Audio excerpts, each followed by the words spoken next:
have low vision or have another print disability which makes reading, holding a book, or turning a page difficult or impossible.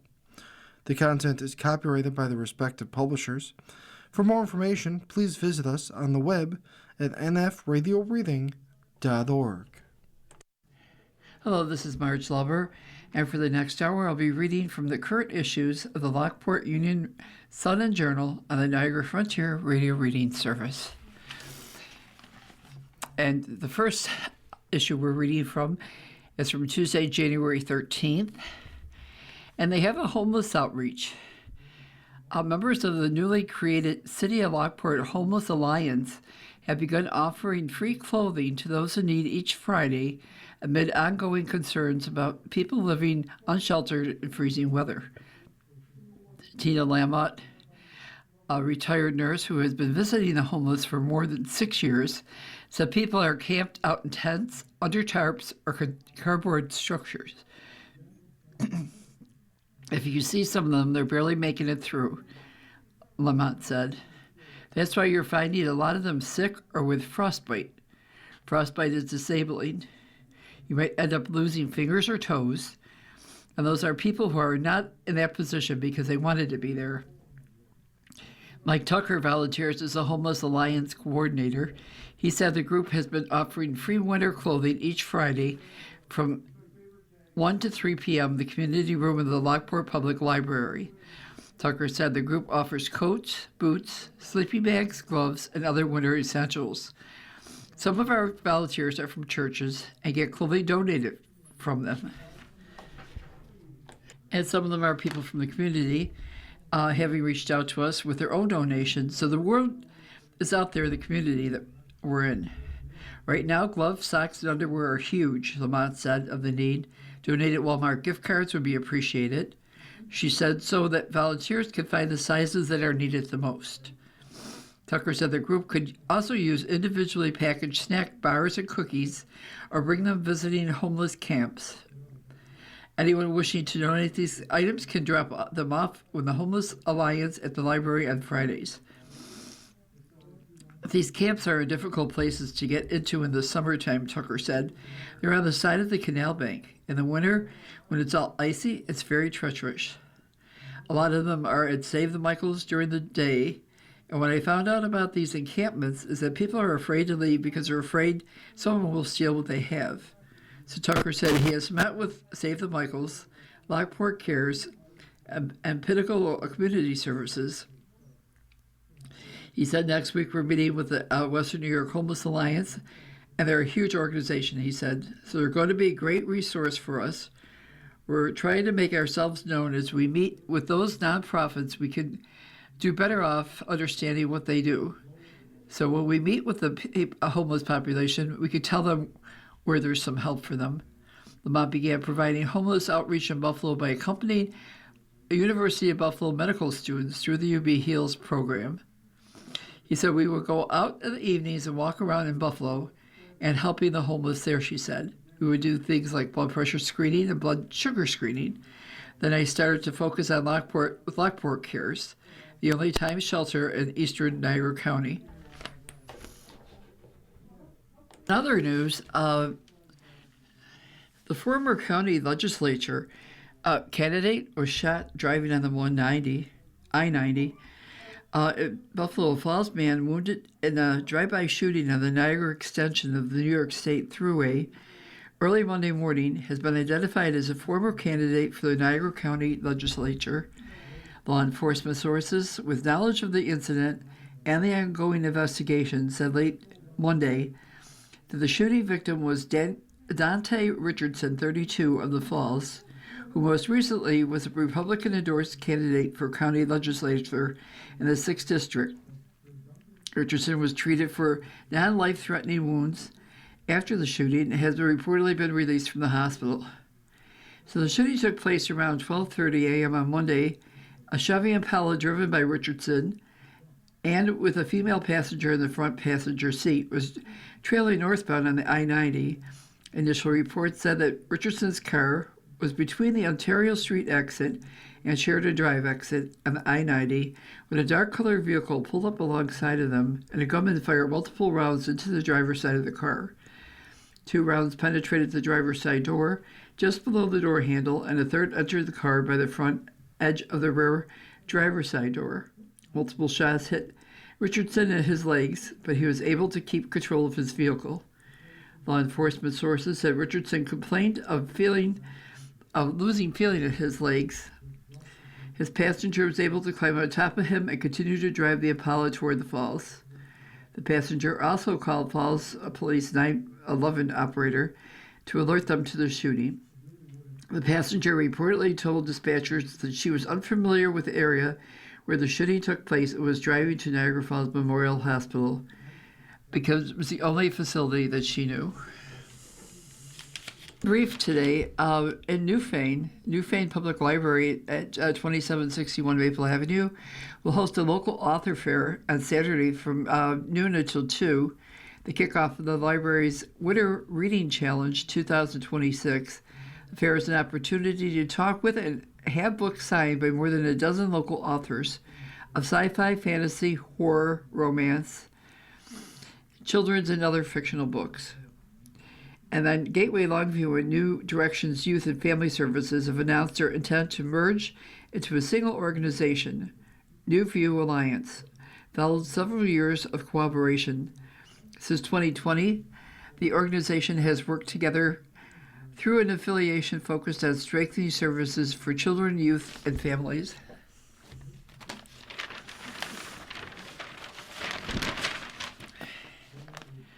Now, Mattel, in other news, has added an autistic Barbie. So Mattel Company, who is introducing an autistic Barbie on Monday as the newest member of its line intended to celebrate diversity, joining a collection that already includes Barbie with Down syndrome, a blind Barbie, a Barbie, and a Ken with vitiligo, and other models. The toy maker added to make its fashion dolls more inclusive. Mattel said it developed the autistic doll over more than 18 months in partnership with the Autistic Self-Advocacy Network, a nonprofit organization that advocates for the rights and better media representation of people with autism. The goal, to create a Barbie that reflected some of the ways autistic people may experience and process the world around them. Now, in Minneapolis, the federal officers fired tear gas Monday to break up a crowd of whistleblowing bystanders in Minneapolis who showed up to see the aftermath of a car crash involving immigration agents just a few blocks from where a woman was fatally shot last week. The crowd emerged to witness a man being questioned by agents who had rear-ended his car. Agents used tear gas to try to break up the group, then drove off as people screamed, "Cowards." It was another tense scene following the death of Renee Good on January 7th, and a weekend of more immigration enforcement sweeps in the Minneapolis area. There are dozens of protests or vigils across the U.S. to honor Good and passionately criticize the Trump administration's tactics. Minnesota's Attorney General and the mayors of Minneapolis and St. Paul scheduled an afternoon news conference on Monday to discuss the immigration operation. No details have been released. So Governor Tim Walz and his wife, Gwen, visited the memorial to Good, 37, on a street where she was shot in the head and killed while driving her SUV. Trump administration officials have repeatedly defended the immigration agent who shot her, saying Good in her vehicle presented a threat. But that explanation has been widely panned by Walz and others based on videos and the confrontation. Christine Molina, a U.S. citizen who lives in Coon Rapids, said she was driving to a mechanic Monday and when agents in another vehicle followed him, even turning on a siren. Molina said his rear bumper was hit as he turned a corner. He refused to produce identification for the agents, saying he would wait for local police. "I'm glad they didn't shoot me or something," Molina said. Standing near the mangled fender, he wondered out loud, "Who's going to pay for my car?" Meanwhile, in Portland, Oregon, Federal authorities filed charges against a Venezuelan national who was one of 2 people shot there by U.S. Border Patrol on Thursdays. My goodness. And then court cases begin as Trump said the U.S. will not approve any windmills. 3 energy developments are in court this week challenging the Trump administration's freeze of the offshore wind projects. Well, President Donald Trump said his goal is not to let any windmills be built. Danish energy company Ørsted, Norwegian company Equinor, and Dominican Energy Virginia each sued to ask the court to vacate and set aside the administration's December 22nd order to freeze 5 big projects on the East Coast over national security concerns. Ørsted's hearing was first taking place on Monday on its Revolution Wind project. Those are the windmills that supply electricity like the ones that we have out at the lake.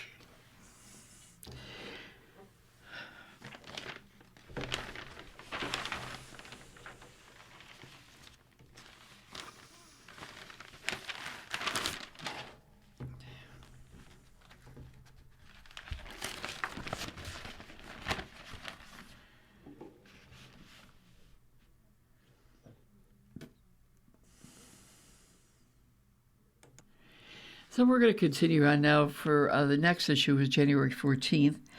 Kathy Hochul, she moved to thread the needle with Democrats ahead of election challenges.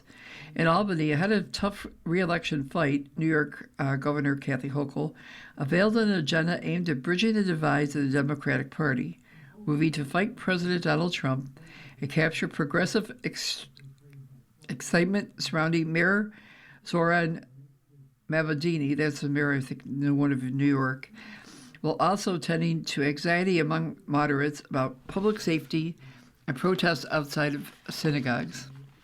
In most states, governors use their annual State of the State address to detail their upcoming legislative plans for the year, boosting their own records while charting a path ahead. For Hochul, however, her speech this year carried additional significance, as a centrist from Buffalo faces challenges from both her political left and right in a heavily contested election cycle.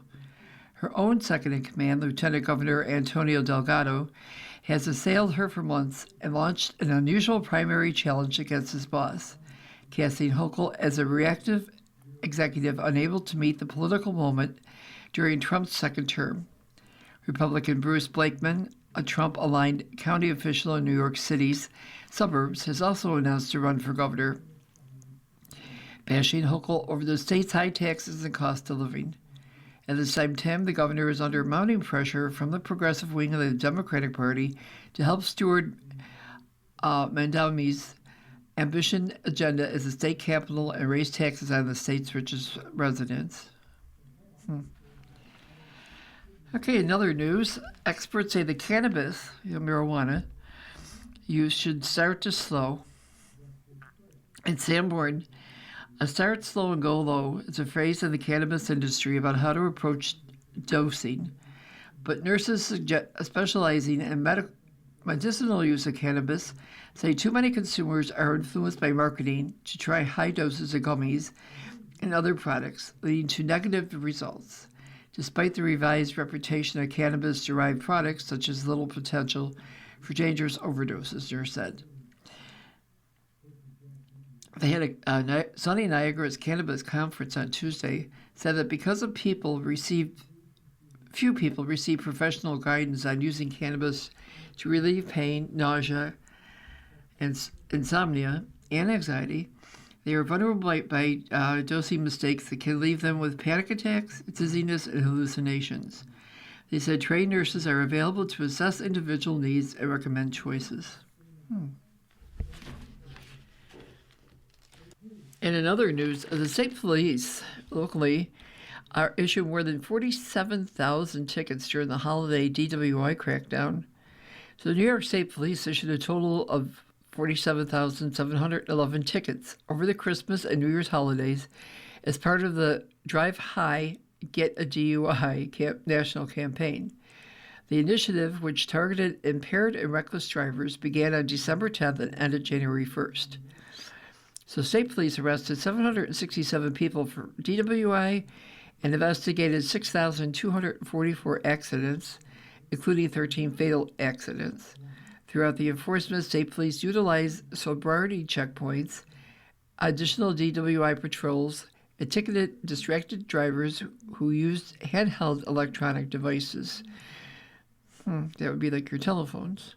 Troopers also used both marked state police vehicles and concealed identity traffic enforcement vehicles as part of this crackdown in order to more easily identify motorists who were violating the law. Wow. And in brief, the public vote on Newfane Central School District's proposed capital improvement project 2026 is going to be held Thursday at Newfane Elementary School. Polling is from noon to 8 p.m. And the Lockport High School Foundation seeking nominations for its 2026 Distinguished Alumni Ceremony to be held August 19th at Lockport High School. Nominees must have graduated at least 10 years ago and demonstrate, 1, how they have shown excellence in their chosen field, and 2, outstanding contributions to their community. Nominees will be judged on their strength in each area, so nominators should provide as much information as possible. And New York State, in other news, is offering extra support for families. Office of Children and Family Services. They have different things going on. The Here's Family Line allows families and individuals to call for assistance. We have the Heartline Warm Line available for youth in foster care to reach out to young adults with similar living experiences.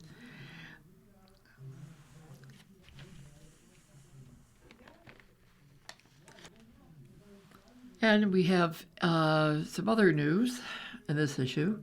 Trump cancels a meeting with Iran, tells protester help's on its way.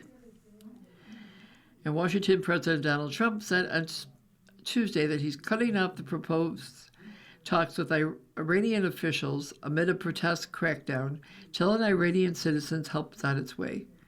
Trump did not offer any details on what the help would entail, but it comes after the Republican president just days ago said Iran wants to negotiate with Washington after his threat to strike the Islamic Republic, where the death toll from nationwide protests has spiked more than 2,000, according to human rights monitors.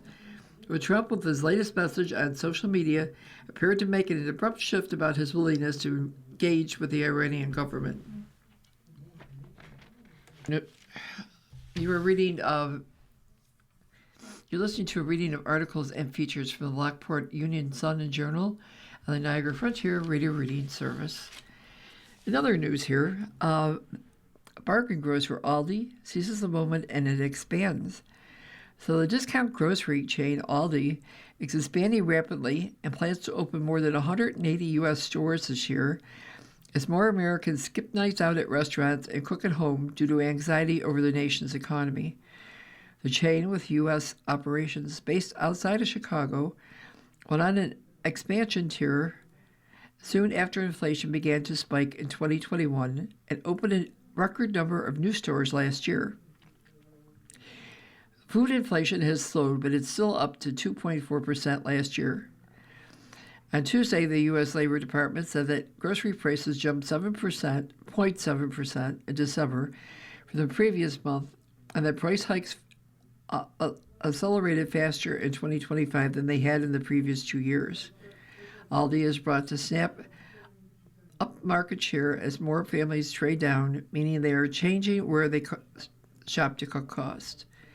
Americans are dropping trusted brand names for cheaper store brands and swapping out the places they shop for years in favor of discount or thrift stores. It's been a boom for national bargain store chains like Dollar General and Dollar Tree. The shift has begun before President Donald Trump's trade war began, but appears to have accelerated over the past year.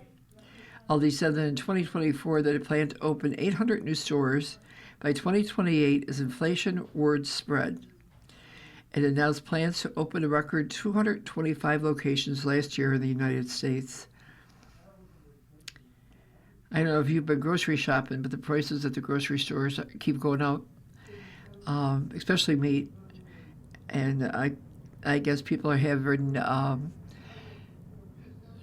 in order to get their money's worth for their groceries, if they go into stores like Aldi's and Save a Lot and things like that, the dollar stores. Move on to Thursday, January 15th edition. There's a downtown debate. Not in my backyard is a phrase that often comes up with development proposals. In Lockport, another phrase comes up, those people. Typically, those people live at Urban Park Towers, the apartment building at 77 Main Street, operated by Orbach Affordable Housing. The reference has been made by aldermen, business owners, professionals, and residents. Wednesday night, resident Virginia Ellis addressed the practice head-on in comments to the Common Council. She said she attended last month's Palace Theater presentation on renovating the brewery building into apartments and heard repeated concerns about those people. She said the practice of othering people has to stop. John Craig, First Ward Alderman, clarified the concern several months ago. 77 Main started out as a senior housing. Then there was a change in the ownership, and they got it designated as public housing. That became a real detriment to the Main Street thoroughfare. Then, as how Urban Park Towers has become a deterrent, Craig said, people are sitting out, so it's become a little bit of a nuisance. It's really not the kind of presence we want to see on Main Street. Mary Jones, building manager at Urban Park Towers, said Wednesday that she was too busy to answer questions about the building and its residents. And there's other news, there's a new robotic manufacturing facility coming to Sanborn. Dwayne Duncan and his family have been involved with Niagara County industry for more than 35 years through Duncan's Heating and Cooling, Hugo Electric, and Niagara Industrial Mechanical. Now he's looking to expand with a new company and facility in Sanborn. Through his company, NeoFab Robotics, Duncan wants to build a $4.63 million, 28,000 square foot manufacturing and fabrication space within the Vantage International Point Business Park. This application for Niagara County Industrial Development Agency assistance features state-of-the-art AI-driven robotics, high-tech laser processing equipment, orbital welding systems, and gantry cranes for assembling products. What we're going to do is basically streamline the process of metal processing and fabrication to bring the consistent quality and time frame that is promised to our customers, said Veronica Duncan, Dwayne's wife and president of NeoFab. The company was incorporated this past October, with Dwayne listed as vice president. Dwayne said they came up with the idea for this facility after going to a trade show last year with the thought that companies are having a difficult time finding skilled laborers. The technology used for the robots comes from Japan, China, Germany, Switzerland, and France. Okay, then we have locally, Morinello announced retirement from the State Assembly. So after 5 years representing State Assembly District 145, Assemblyman Angelo Morinello announced Wednesday he will not be seeking re-election.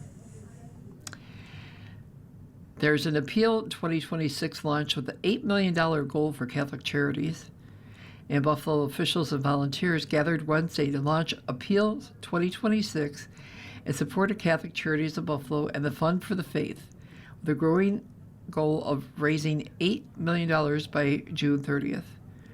Through more than 100 years of economic hardship, social change, and personal struggle, Catholic Charities has remained committed to serve anyone in need, regardless of faith, race, or circumstance, with compassion and dignity.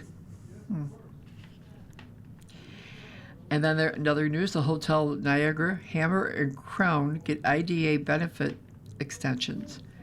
So the Niagara County Industrial National Development Agency granted 2 extensions to 2 long-in-development projects. One is expected to take a few years and another looking to open soon. So the Hotel Niagara redevelopment at 201 Rainbow Boulevard received a 6-month extension on $6.71 million and various tax incentives. The second extension has received IDA counsel Mark Gabrielli said there was a delay of the state level in transferring the project land over to Syracuse-based Brian Wells Development. He said he anticipated that it will move forward soon. And then we're in some other news. NASA sent 4 astronauts back to Earth in the first medical evacuation. So in Cape Canaveral, Florida, an astronaut is in need of doctor's care, departed the International Space Station with 3 crewmates on Wednesday in NASA's first medical evacuation. The 4 returning astronauts from the U.S., Russia, and Japan are aiming for an early Thursday morning splashdown in the Pacific near San Diego with SpaceX. The decision cuts short the mission by over a month. Our timing of this departure is unexpected, NASA astronaut Zena Cardman said before the return trip, but what was not surprising to me was how well this crew came together as a family to help each other and just take care of each other. Officials refused to identify the astronaut who needed care last week and would not divulge a health concern. So the alien astronaut is stable, safe, and well cared for. Ongoing space station Commander Mike Finnick said earlier this week via social media this was a deliberate decision to allow the right medical evaluations to happen on the ground where the full range of diagnosis is capable. Here's some kind of good news. The U.S. overdose deaths fell through most of last year, struggling lasting improvement in an epidemic that has been worsening for decades. So federal data released Wednesday show that overdose deaths have been falling for more than 2 years, the longest drop in decades, but also that the decline was slowing. And the monthly death toll is still not back to what it was before the COVID-19 pandemic, let alone where it was before the current overdose epidemic struck decades ago. Overall, I think this continues to be encouraging, especially since we're seeing declines almost across the nation. Overdose deaths began steadily climbing in the 1990s with overdoses involving opioid painkillers, followed by waves of deaths from heroin and more recently illicit fentanyl. Deaths peaked nearly 110,000 in 2022, fell a little in 23, and then plummeted 27% in 2024 to about 80,000. That was the largest one-year decline ever recorded. There's a developer of a New York wind farm wanted federal judge to spare it. The developer of a major offshore wind project to serve New York is set to go before a federal judge Wednesday, hoping to convince him to lift a Trump administration order saying that they could mean the death of a project that's 60% complete. Remember, we just read that Trump wanted to get rid of the windmills. The Empire Wind project, designed to power more than 500,000 homes, Norwegian company Equinor said it will likely have to kill the project if construction can't resume soon due to the availability of specialized vessels and heavy financial losses. Cases being heard by District Judge Carl Nicholas, an appointee of President Donald Trump. So there's an invasive species that's claiming more of our native trees here. Older readers of this column may remember the once abundant American chestnut tree. This magnificent tree dominated the eastern landscape with quick-growing species that routinely reached heights of 100 feet. By the late 1950s, chestnuts were a thing of the past. More than 3 billion trees of the entire Appalachian forest have come to a blight brought to North America from Asia. Now, true American chestnuts are exceedingly rare. Only a select few with hardy genes can be found in areas off the beaten path. Those beleaguered trees almost never reach 50 feet in height and are always short-lived. Similarly, baby boomers and some of their very older offspring will remember how the impressive American elm used to dot the countryside and line city streets. There was a long-lived tree with a thick trunk and a wide canopy. Following the demise of the chestnut, it too faced an invasive attack, Dutch elm disease. A fungal infection spread by an Asian beetle ravaged the elms over the second half of the 20th century. It came close to, but didn't fully wipe out the elms, but it left behind a significantly smaller population that could only reach a fraction of the size and age as they once did. I have a great big elm tree in my front yard. It's huge, and it's been pretty good. Thank God it hasn't had that disease. So a lot of folks are looking back with fondness on chestnuts and elms. Someone farmed or hunted alongside these once great trees, or as a child spent many summer hours climbing or swinging from them.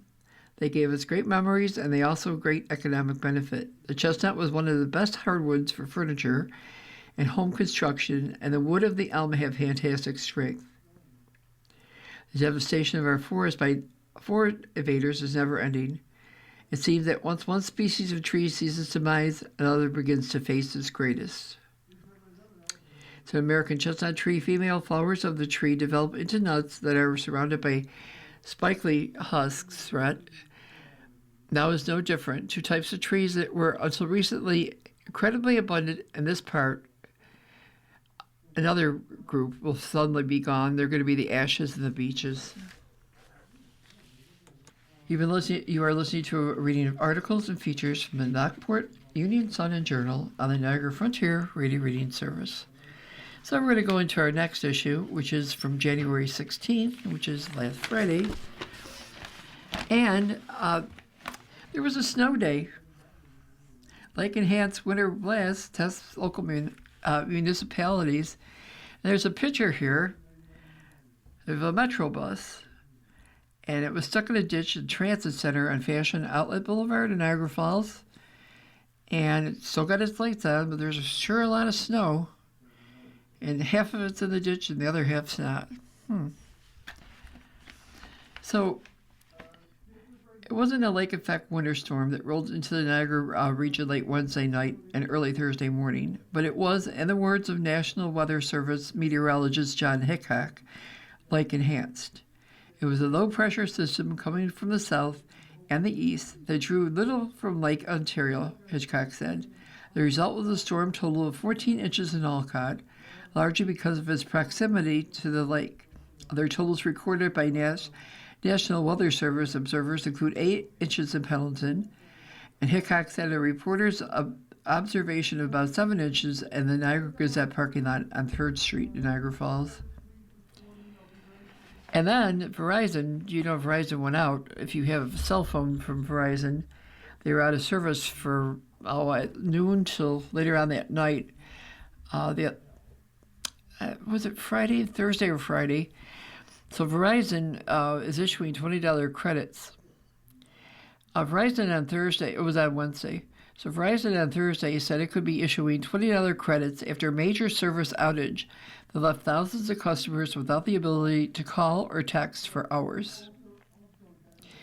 And that was really bad for some people because a lot of people nowadays don't have regular phones. A lot of them just have cell phones. And if you have a Verizon cell phone, you had no service at all. So the outage struck around noon on Wednesday and lasted well after 10 p.m. It affected voice, text, and data service, but users reported still being able to use apps with Wi-Fi connection. Many Verizon customers said on social media that their phones showed SOS in place of network bars.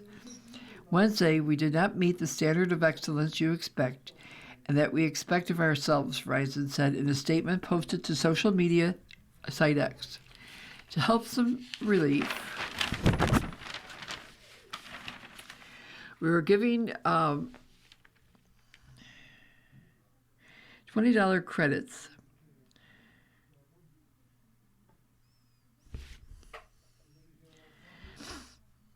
The outage struck around noon on Wednesday. It lasted well after 10 p.m. It affected voice, text, and data service. And many Verizon customers, like I said, got SOS on their phones. And Verizon said yesterday, we did not meet the standards of excellence you expect, and we expect of ourselves.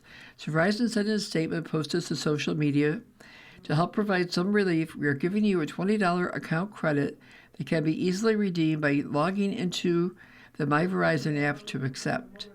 If customers are still experiencing issues, Verizon recommending restarting the device, explaining that it is the fastest way to reconnect your phone to the network and resolve any lingering connective issues. This credit isn't meant to make up for what happened, Verizon said. No credit really can, but it's a way of acknowledging your time and showing that it matters to us. Verizon has not yet said that what caused the massive outage, according to Dow Detector, it affected nearly 180,000 people. with the highest concentration of reports in New York, Atlanta, Charlotte, and Houston. Well, so in our local news, Canadian border agents seized $5 million in heroin at the Peace Bridge. Ontario Provincial Police and Canadian Border Services Agency seized more than 90 pounds worth of suspected heroin worth more than $5 million from a tractor-trailer attempting to enter Canada at the Peace Bridge in Buffalo last month. Based on police intelligence, Canadian Border Services Agency intelligence agents and the National Targeting Center identified a suspect tractor-trailer attempting to enter Canada at the Peace Bridge on December 18th. Upon primary inspection, Border Service officers referred the tractor-trailer for examination with the assistance of a border agency detector dog. Officials detected and seized 92.5 pounds of suspected heroin concealed in the trailer. Border agents also seized the tractor-trailer as offensive-related property and 2 cell phones. All seized items were turned over to the custody of the Ontario Provincial Police. The estimated street value of the drugs seized a little more than $5 million. The seizure demonstrates the critical importance of intelligence-led policing and strong partnerships at our borders. And Thursday's snowstorm that we had led to several accidents along a stretch of the I-90, according to New York State Police. Near exit 57A in the town of Evans, 2 tractor-trailers were involved in one collision. A second crash involved 5 passenger vehicles, and a third involved a tractor-trailer and passenger vehicle. Wow. There was a big pileup, too. I think it was just recently. I think it was on the I-90, where there were lots of tractor-trailers and cars. They didn't say how many people got hurt or anything, but it did look pretty bad. So our county ID the OK benefits to companies specialized in the lighthouse work. The Niagara County Industrial Development Agency approved incentives for 2 companies, one a loan to a new restoration business and sales tax incentives to a vacuum business. The board approved a $175,000 Niagara County Development Corporation loan to Finkel Preservation and Construction, a new Youngstown-based company that specializes in preserving historic lighthouses. So owner Tyler Finkel, formerly of ICC Commonwealth of North Tonawanda, has been involved with preservation and construction projects over the past 20 years. So we get a couple more things about President Trump. In Washington, President Donald Trump on Thursday announced the outlines of a health care plan he wants Congress to take up as Republicans have faced increased pressure to address rising health care costs after lawmakers let subsidies expire. The cornerstone of his proposal to send money directly to Americans for health savings accounts so they can handle insurance and health costs as they see fit. Democrats have rejected the idea as a paltry substitute for the tax credits that have helped lower monthly premiums for many people. I know health care has gone up for most people, and I have myself have independent health, and they have no more zero plans. I don't know about other of the healthcare companies, but they used to have zero plans at one time, but now they're not, and the regular plans have gone up. The government's going to pay the money directly to you, Trump said in a tape video the White House released to announce the plan. It goes to you, and then you take the money and buy your own health care. Trump's plan also focuses on lowering drug prices and required insurers to be more upfront with the public about costs, revenues, rejected claims, and wait times for care. Trump has long been dodged by his lack of a comprehensive health care plan, as he and Republicans have sought to unwind former President Barack Obama's signature legislation, the Affordable Care Act. Trump was thwarted during the first term in trying to repeal and replace the law. When he ran for president in 2024, Trump said he had only concepts of a plan to address health care. His new proposal, short on many specifics, appear to be on the concepts of a plan. And then again, he threatens to use Insurrection Act and the Minneapolis protest. I think he did. I think he sent people in yesterday.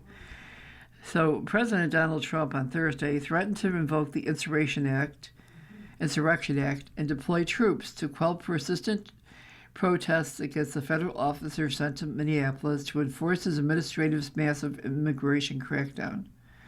The threat comes a day after a man was shot and wounded by an immigration officer who had been attacked with a shovel and a broom handle. The shooting further heightened the fear and anger that has radiated across the city since an immigration and customs enforcement agent fatally shot Renee Good in the head.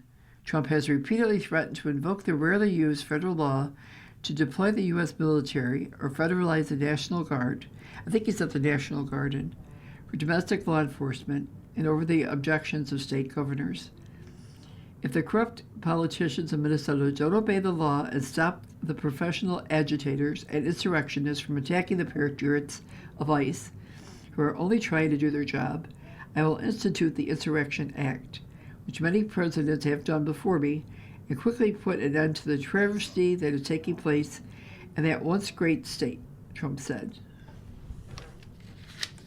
And now we're going to go to our final episode for today, which is from Tuesday, January 20th, as Martin Luther King's birthday. Well, they have an enduring inspiration. As the nation approaches the 40th anniversary of the loss of the Challenger crew on January 28, 1986, the Challenger Learning Center at Lockport is joining the national organization Challenger Center in commemorating the tragedy. The Challenger Center, along with the Challenger Learning Center of Lockport and the full network of Challenger Centers nationwide, will honor the legacy of the Challenger crew while celebrating 4 decades of inspiring students through immersive, hands-on STEM learning experiences.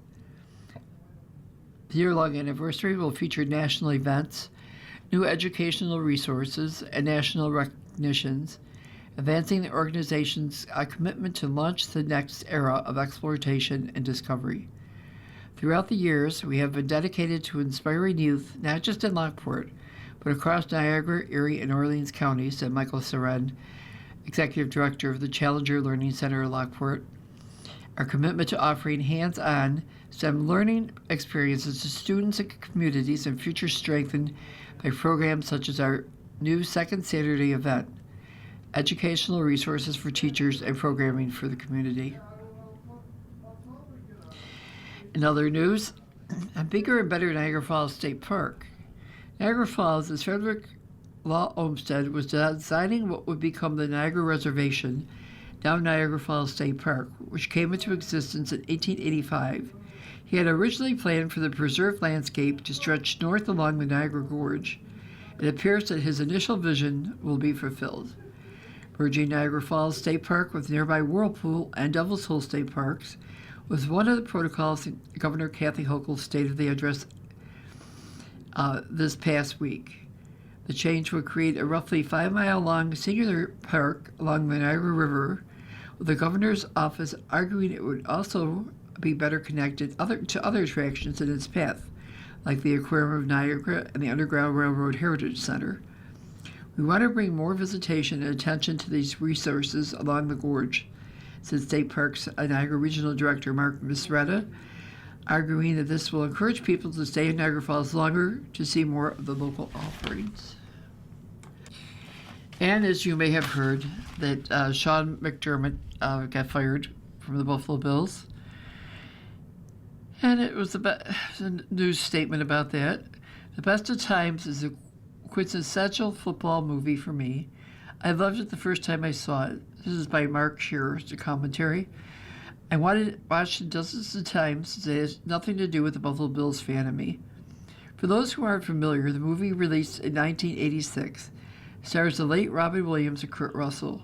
Williams plays Jack Dundee, a sad sack bank loan manager who never recovered after dropping a potential go-ahead touchdown pass on the big high school rivalry football game. The drop so deeply haunts Jack that he watches footage of his bungle over and over and over and over again on a loop. He can't get over how his high-profile miscue let down an entire community in his hometown of Taft, which always loses, often in grand fashion, to its more successful and prosperous Crown Town rival Bakersfield. Jack has a chance to change Taft's destiny that day. Instead, he blew it. His drop put an unceremonious end to an otherwise stellar high school football career for Russell's character, the greatest quarterback in the history of South Kern County, with arguably the coolest quarterback named Reno Hightower. It won't spoil it for you who never saw it, but Jack gets the bright idea to convince Reno and his old teammates who appear in the movie to be at least in their 30s, maybe even older, to replay the game. Just imagine if Andre Reed decided to round up Jim Kelly, Thurman Thomas, Bruce Smith, Darryl Talley, and the other players from the 1990s and give one of those Super Bowl losses another try. So scriptwriter Ron Sultan of Tin Cup and White Men Can't Jump fame does an exceptional job of crafting characters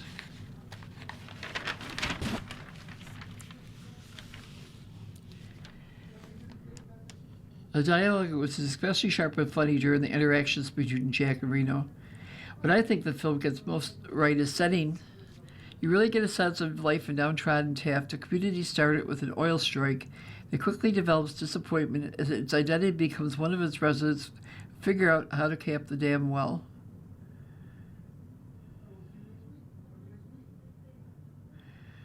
So the Bills, except for the season, mostly ruled the AFC East under his leadership of Levy. Part of me worries our quarterback who openly wept during the press conference following the Denver loss may internalize this move. I'm really wondering who else team owner Terry Bigelow will be able to do a better job. I feel like at least this year, it wasn't so much the coaching as it was the way the ball bounced, and yes, how the refs call the play on the field. Regardless of where things go from here, this marks the end of an era, an often thrilling and at times frustrating era, but an era just the same. Sadly, the Bills didn't win the big one, but for us fans, the team, Taft still hasn't beaten Bakersfield. I want it so desperately for this coach, this quarterback, this team, and this fan base to get the job done together to fully erase all those lingering demons from previous Super Bowl disappointments. But it's not a movie. We don't get any do-overs. They're not the best of times. This is a harsh reality. They're real and raw emotions that often come with failure and change and uncertainty. And while I've never really taken up the offer, on a snow-covered Monday as I continue to try to cope with the lasting pain of another heart-wrenching Buffalo Bills playoff exit, a tiny part of me can't help but think about what it might be like to be anywhere other than right here, right now, for a change. And then in local news, the DMV services just shut down briefly to install a new system, so the offices are going to be closed from 2 p.m. on February 13th, and they're going to open on the 18th. They're closing down to install new systems.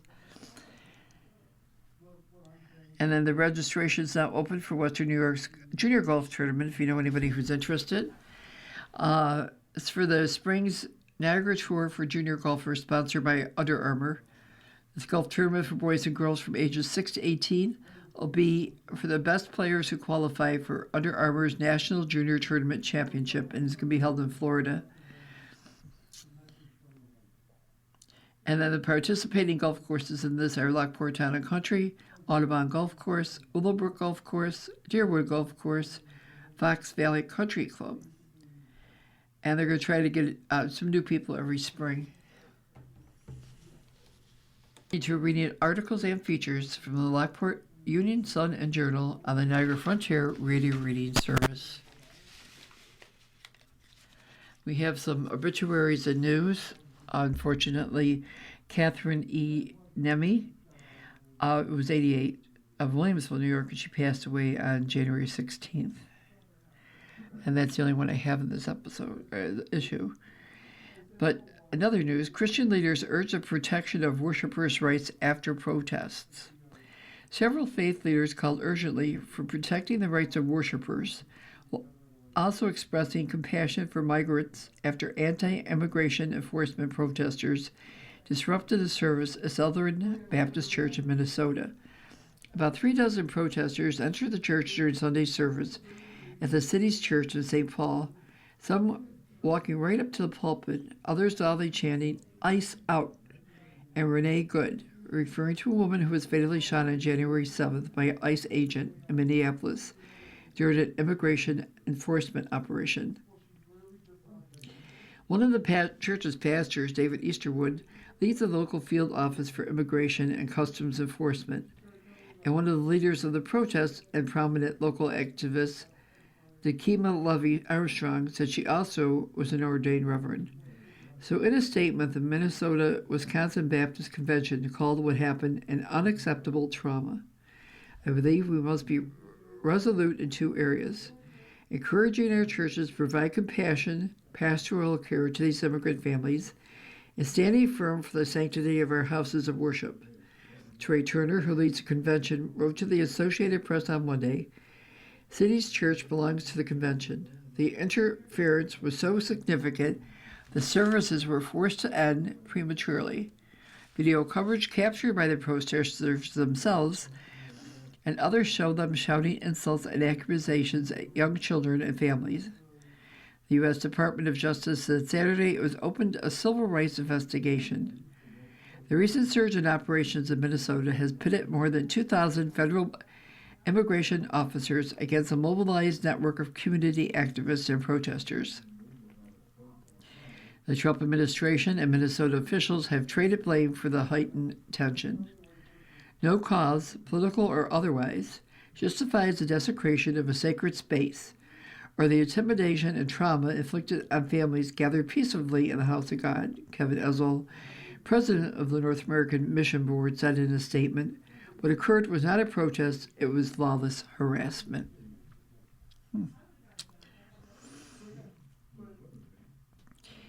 So, in other news, the U.S. political climate spurs efforts to reclaim the Martin Luther King holiday as communities across the country on Monday hosted parades, panels, and service projects for the 40th federal observation of Martin Luther King Jr. Day. The political climate for some is more fraught with tensions than festive with real reflection on the slain black leader's civil rights iconic legacy. And the year since Donald Trump's second inauguration fell on King Day, the Republican president has adopted a scorched earth stance against diversity, equity, and inclusion initiatives and targeted mostly black-led cities for federal law enforcement operations, among other policies that many King admirers have criticized. 1 year ago, Trump's executive orders ending illegal discrimination and restoring merit-based opportunity and ending racial and wasteful government DEI programs and preferencing accelerated a rollback of civil rights and racial justice initiatives in federal agencies, corruptions, and universities. Last month, the National Park Service announced it will no longer offer free admission to parks on King Day and Juneteenth, but instead on Flag Day and Trump's birthday. A.R. Bernard, founder, pastor, and CEO of the Christian Cultural Center in Brooklyn, told an audience gathered at King's Home Church in Atlanta Sunday that the Trump administration is attempting to rewrite history. We are living in a moment where America is being tempted to forget the painful truth of its black history. Slavery being renamed as labor, segregation reduced to a footnote, racial terror explained away as exaggeration, Bernard said, speaking at Ebenezer Baptist Church in Atlanta. This is irresponsible. Urgent calls to unite against injustice were interspersed with energetic gospel at Ebenezer, where King preached, a sense that civil and human rights are at stake infused comments by many speakers there on Monday. The U.S. Senator Raphael Warnock, a Georgia Democrat and Ebenezer senior pastor, evoked a story about King fighting for the Voting Rights Act after Congress passed the Civil Rights Act. He urged the crowd to keep pushing against Trump's policies, sweeping immigration enforcement, and what he described as attempts from the Trump-Vance regime to sow division. Okay, and here's celebrating the United States semi-quincentennial. How's that one? So, the founders of Guardians, Benjamin Franklin. Hide not your talents, They for use were made. What a sundial in the shade. From Poor Richard's Almanac, 1750 edition. Benjamin Franklin was born on Sunday, January 17, 1706, in Boston, Massachusetts, the son of Josiah Franklin and his second wife, Abiah. In all, Josiah fathered 17 children. His intention for Benjamin was a ministry, but he was unable to provide the necessary early education. Ben had less than 3 years of formal schooling. And at age 12, Benjamin was apprenticed to James, his older brother. James was a printer and publisher of the New England Courant newspaper. 4 years into his apprenticeship, Ben secretly submitted a series of letters to the court. He proposed as a middle-aged widow named Silence Dogood, and after they were published, he admitted to writing them. An already difficult relationship with his brother got worse. The next year, Ben broke his apprenticeship, left Boston, and struck out on his own. In October of 1723, he arrived in Philadelphia. One of the first people he met was Deborah Reed. 7 years later, she became his common-law wife. They had a son and a daughter, and they raised a son fathered by Franklin before their marriage. For the next 67 years, Benjamin Franklin called Philadelphia home. From his earliest days in Philadelphia, Franklin earned the nickname the Sage of America. Franklin was a true polymath, demonstrating interest and skills across the arts, the sciences, and in civic and political affairs. Through his writings and in conversation, he showed thoughtful wisdom and a keen wit that was integrating and inspiring. His ability to conceptualize and respond to complex social and political issues made him a reliable resource to his country for more than 6 decades. His contributions to colonial America are broad and varied. His Pennsylvania Gazette newspaper and Poor Richard's Almanac were popular and respected publications. His civic improvements included volunteer fire companies, free lending libraries, hospitals, trade and social groups, and an academy that became the University of Pennsylvania. His experiment with a kite and a key in a lightning storm led to the development of the lightning rod.